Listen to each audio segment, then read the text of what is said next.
নমস্কার, আমি প্রিয়াঙ্কা শুভসাথী চ্যানেলে আপনাদের সকলকে স্বাগত জানাই। তো আজকে আমি দেখুন আমার সেই মাধবীলতা গাছটার কাছে বসে আছি। প্রচণ্ড রোদ ঝলমলে একটা দিন আজকে। বৃষ্টির পরে মানে ৩-৪ দিন বৃষ্টির পরে আজকে আবার রোদ উঠেছে। এইরকমই হচ্ছে। একবার করে বৃষ্টি হচ্ছে তো ৪-৫ দিন টানা হয়ে যাচ্ছে। তারপর ২ দিন পুরো একদম রোদে মাথা খারাপ হয়ে যাচ্ছে। তো আজকে সেইরকমই একটা দিন, দুর্ধর্ষ রোদ, প্রচণ্ড পরিমাণে তাপ তার। তো আজকে আমি এই গাছটার সামনে কেন বসে আছি বলুন দেখি? গাছটা আমার সুস্থ সবল আছে, দেখতেই পাচ্ছেন একদম ফ্রেশ। গাছে পোকা নেই, কিছু নেই। প্রত্যেকটা পাতা দেখাই, এই যে দেখুন পাতা আছে, কচি কচি ডাল হচ্ছে। এখন বলেইছিলাম বর্ষার সময় এই যে গাছ নিজেকে বাড়ায় বলে ফুলটা কম হয়, তো এখন দেখতেই পাচ্ছেন আমার গাছে ফুল নেই। তবে এই গাছটাতে যেটা নতুনত্ব, যেটার জন্য আমি আজকে বসলাম ফোনটাকে নিয়ে আপনাদের সামনে, সেটা হচ্ছে এই জিনিসটা। এটা কি কি মানে এটা কি, এই যে এটা মানে কামরাঙার মতো দেখতে, হ্যাঁ, এটা কি স্টার ফ্রুটের মতো দেখতে, ছোট্ট মতো একটা। এটা তো স্টার ফ্রুট তো নয়, এটা তো মাধবীলতা গাছ। তো এটা কি, এটা কি এর সিডস? এটা একটা হয়েছে এই ডালে, এই ডালটাতে দেখুন, দাঁড়ান দেখাই। এই যে এই ডালটাতে দেখুন কতগুলো হয়ে আছে, ১ ২ ৩, হ্যাঁ, ৪, মানে কতগুলো হয়ে আছে। এগুলো কি, এগুলো কি এই মাধবীলতার সিডস? মাধবীলতার কি সিডস হয়? আমি তো জানতামই না যে এর কোনো সিডস হয় বলে, আমার কোনো অভিজ্ঞতা নেই। আর একটা ডালেও হয়ে আছে, এই যে এই ডালটাতে আবার একটা হয়ে আছে। তো এইগুলো যদি কেউ জেনে থাকেন আমাকে জানাবেন তো, যদি এগুলো সিডস হয়ে থাকে। আমি আপনাদের আগেও বলেছি যে সিডস না গাছে রাখা উচিত না, তাহলে কী হবে, গাছটা তার পুরো শক্তিটা সিডসের পিছনেই খরচা করে দেবে। ফলে আর গাছে পরবর্তীকালে ফুল টুল পাবো না, বা গাছে সেরকম বৃদ্ধি হবে না। তো যদি আমি জানি না, যদি এটা সিডস হয়, তাহলে আমি, যেহেতু এটা আমার প্রথম বছর, আমার এই সম্পর্কে কোনো অভিজ্ঞতাই নেই, তো যদি এটা সিডস হয়ে থাকে, তাহলে এটা আমার যেহেতু ফার্স্ট টাইম, প্রথম বছর, সেজন্য আমি সিডসটা রাখতে চাইছি। যদি এটা সিডস হয় বা ফল হয়, হ্যাঁ, তাহলে আমি এটা রেখে দেখি যদি এর থেকে গাছ তৈরি হয়, তাহলে আমার আর প্রয়োজন নেই, আমার তো আছে একটা। কাউকে দিয়ে দেবো, কোনো বন্ধু যারা গাছপালা ভীষণ ভালোবাসে, এরকম পরিচিত আমার অনেক আছে, আমাদের পাড়াতেই আছে অনেক। তো পাড়ার কাউকে দিয়ে দেবো যদি গাছ তৈরি হয়, মাধবীলতা ডোয়ার্ফ ভ্যারাইটি।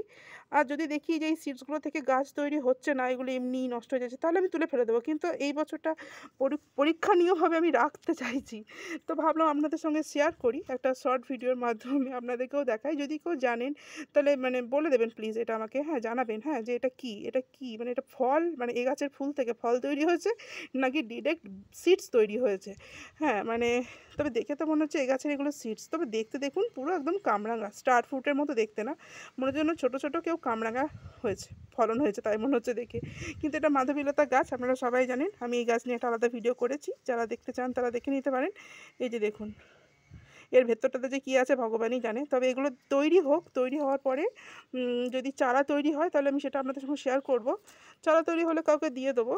তবে এর পর থেকে মানে নেক্সট ইয়ার বা এই সিডসগুলো হয়ে যাওয়ার পরে, নেক্সট টাইম ফুল আসার পরে যদি আবার সিডস আসে, তাহলে তখন মানে সিডস বা এই যে এই জিনিসগুলো যদি আবার হয়, তাহলে আমি আর রাখছি না। এটুকু আমি আপনাদের গ্যারেন্টি সহ বলতে পারি। বুঝলেন তো?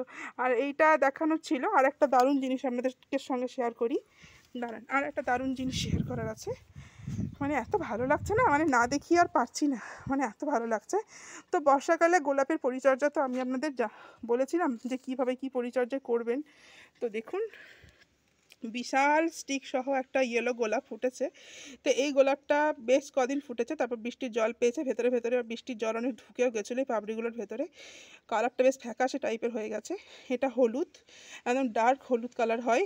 শীতকালে ফুলটার সাইজ মানে আমার হাতে, মানে ধরে বোঝালে বুঝতে পারবেন যে অ্যাকচুয়ালি কতটা ফুলটা বড় হয়।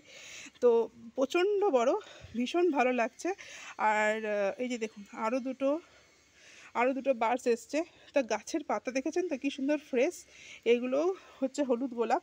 ওইদিকে দেখুন সাদা গোলাপটাতে কত নতুন নতুন বার্স এসছে এইভাবেই। আর গোলাপের সাইজ এখন ভীষণ ছোট, কিন্তু তাও ওরা আমাকে ফুল দিয়ে যাচ্ছে। মানে গোলাপটা অ্যাকচুয়ালি মানে সারা বছরই কম বেশি ফুল দেয়, তবে গরমের দিনে ফুলগুলো একটু ছোট হয়ে যায়। গোলাপ ফুলটা আপনাদের সঙ্গে শেয়ার করার ছিল।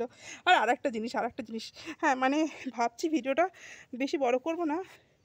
এই যে দেখুন ল্যান্টানাগুলো ফুটেছে, কি অসাধারণ লাগছে রোদ ঝলমলে দিনে। হলুদটার পাশে এই যে গোলাপি, এটা হচ্ছে দেশি, আপনাদের আগেও বলেছিলাম এটা দেশি ভ্যারাইটি, রাস্তার ধার দিয়ে কাটিং নিয়ে এসেছিলাম আমি। হলুদটা ফুটেছে, লালটা তো নতুন নতুন কুড়ি এসছে কিন্তু ফোটেনি। হলুদটার এটা কি দারুণ লাগছে না বলুন, দারুণ লাগছে। আর আজকে আমার এক বাগানে একটা স্থলপদ্ম ফুটেছে। এই স্থলপদ্মটা আপনাদের দেখিয়েছিলাম কি জানি না, এই যে এই পিঙ্ক ভ্যারাইটির স্থলপদ্মটা, ও রোদে তো পুরো একদম মানে সূর্যের দিকেই তাকিয়ে আছে মনে হচ্ছে। খুব ভালো হয়েছে, কিন্তু পাতাগুলো দেখেছেন কি অবস্থা, ফাঙ্গিসাইড দিতে হবে যদি দুপুরের পরে বৃষ্টি না হয় তবে, আর যদি বৃষ্টি হয়ে যায় তাহলে কিচ্ছু হবে না। তো এই তো হচ্ছে ব্যাপার। তো আজ ভিডিওটা লং করব না, এইরকমই টুকটাক দুটো একটা করে এত অসাধারণ ফুল ফোটে যে আপনাদের সঙ্গে না শেয়ার করে আমি আর পারি না। আর ওই যে জিনিসগুলো দেখালাম মাধবীলতার, ওগুলো কি আমাকে প্লিজ জানাবেন, যদি সিডস হয় তাহলেও জানাবেন, আর ওটা আমার গাছে রাখা উচিত না উচিত নয় সেটাও জানাবেন। তো আজকে এই পর্যন্তই।